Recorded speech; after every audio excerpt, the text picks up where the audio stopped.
Today we're going to talk about functions. When you have a function, we referenced the function when we were doing the objective function, but we hadn't really defined it yet.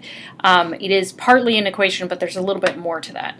So, but before we discuss a function, we want to talk about a relation.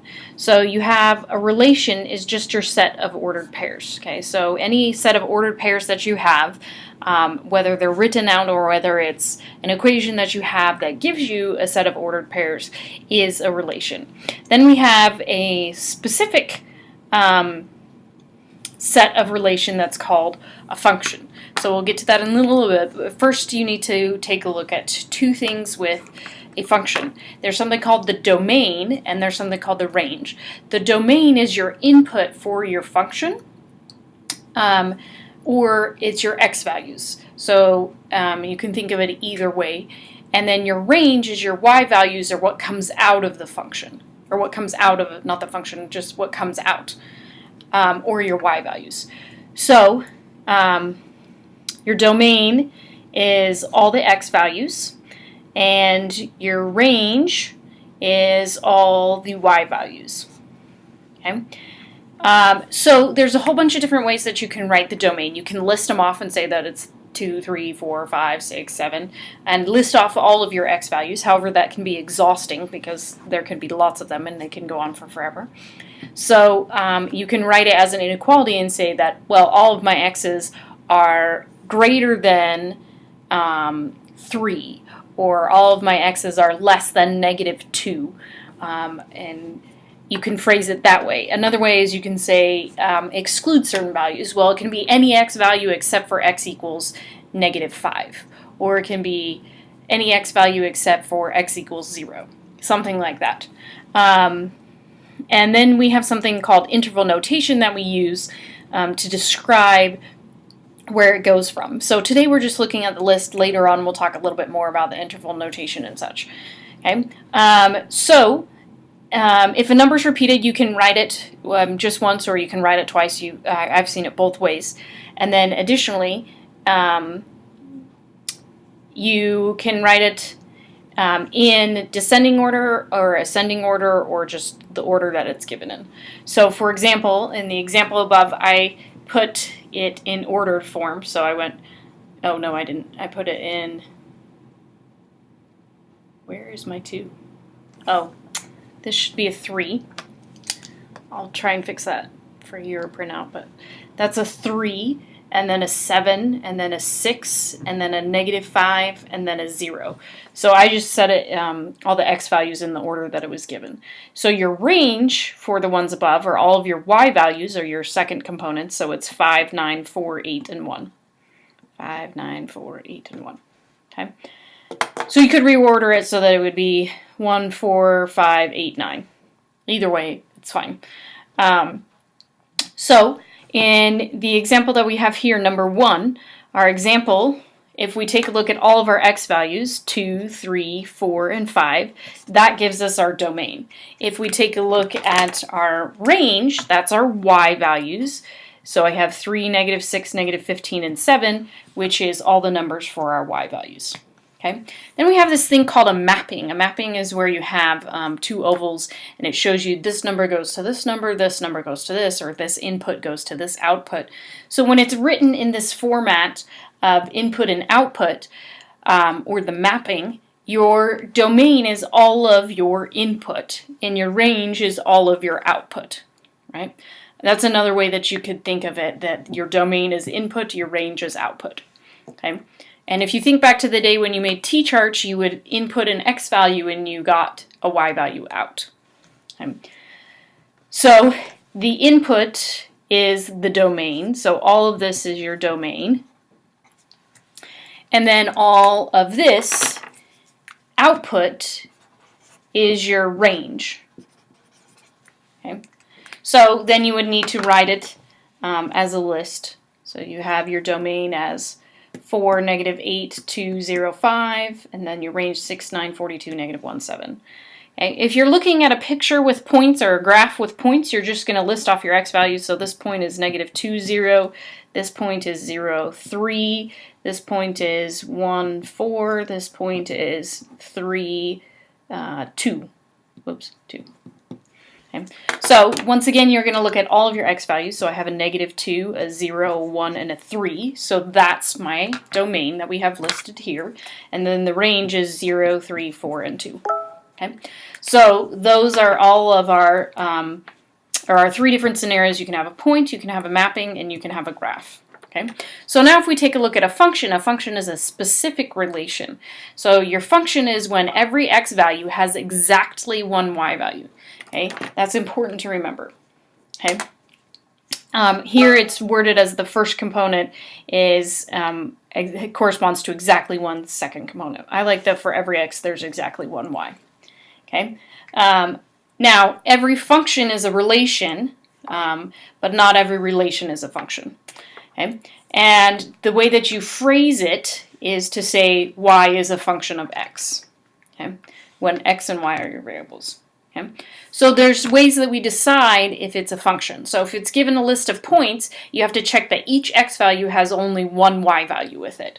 Okay. So one way to quickly check is to look and see if your x values are exactly the same. And if there's any same ones, if they go to 2 different y values, then it's not a function. Okay. So for example, 4, 3, 3, -7, 5, -6, and 4, 9 is not a function because I have 4 that goes to 3 and 4 that goes to -9. And those are 2 different numbers. So then it's not a function. Okay, if you're looking at a mapping, it's this part right here on your input when it goes to 2 different parts that will make it not a function because that x has 2 y values and you need it to only have exactly 1. Okay, if you have a graph, you use something called the vertical line test. Okay, the vertical line test is quite simple. What you're going to do is you're going to draw a whole bunch of vertical lines on the graph. If any one of those vertical lines touches the graph more than once, it's not a function. Okay, so for example, if I were to draw a vertical line here, it would not be a function because it touches it at these 2 points. Here, oh whoops, I missed. Here it only touches it once, okay, but I still have a vertical line somewhere on the graph that touches it more than once, so it's not a function. Oh, or the dotted line, that's on there as well. Okay? So let's look through a couple of these examples and see if they're functions or not. And then additionally, we're going to take a look at the domain and the range. Okay, so here I have 2, -5, 2, 7, -3, 5, 9, 9. So it's not going to be a function because the 2's go to 2 different numbers. So, and I like to abbreviate function as FN. It's just quick. Not a function because 2 goes to 2 numbers. Okay. Our domain is going to be all of the x values. And I accidentally switched colors on you as blue on the page before, but now that I have green, we're going to use green. So our domain is going to be all of the x values. So we can just list them off. And once again, you can either write 2 twice or you can just write it once. I like to just write it once. 2, -3, and 9. All right, because 2 was doubled. So that would be our domain. And our range is going to be all of the y values. So -5, 7, 5, and 9. Notice our range is doubled as well. Oh, nope, just kidding. It's a +5 and a -5. So -5, 7, 5, and 9. Okay. So if we take a look at the next one, this is a scenario that we're looking at rather than numbers. But if you think of each person has one birthday. I have one birthday, you have one birthday, Charlie has one birthday, Samantha has one birthday. Okay, everybody's got one birthday. And then the output is the birth date, the actual date. So like my birthday is September 9th. So Mrs. Reuter was born on September 9th. And so this would be a function because each person only has one birthday. Okay, so this would be a function.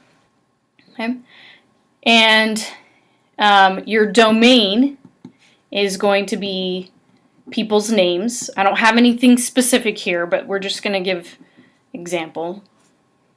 Okay, and then your range would be things like September 9th, October 31st, Halloween, that could be cool. I don't know, May 21st. Examples, right? So whatever you have, there's nothing specific here, but those would be examples of what the input and output. Now, if I switch it the other way around and I say that people's birth dates are the input and people's each person is the out date. Okay, let's try again. The input is the birth date, so the days of the year, and the output is each person. Now, would that be a function? That would not be a function because on September 9th, I was born and my little nephew Cade was born. Okay, so this is not a function because one date has many people born on it.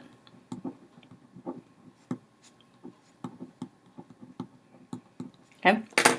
And then the domain and range would be flip-flopped on this one. So the domain would be all the days of the year, and the output would be people's names. Okay. So on this mapping, your domain is going to be all of your input. So your domain is going to be 0. Sometimes they write it as a list in parentheses. Sometimes they use this bracket. They call it set notation. It's 0, 4, 3, -5, -9. So if you see with the brackets, that's the same thing as just listing it off. Either one is fine.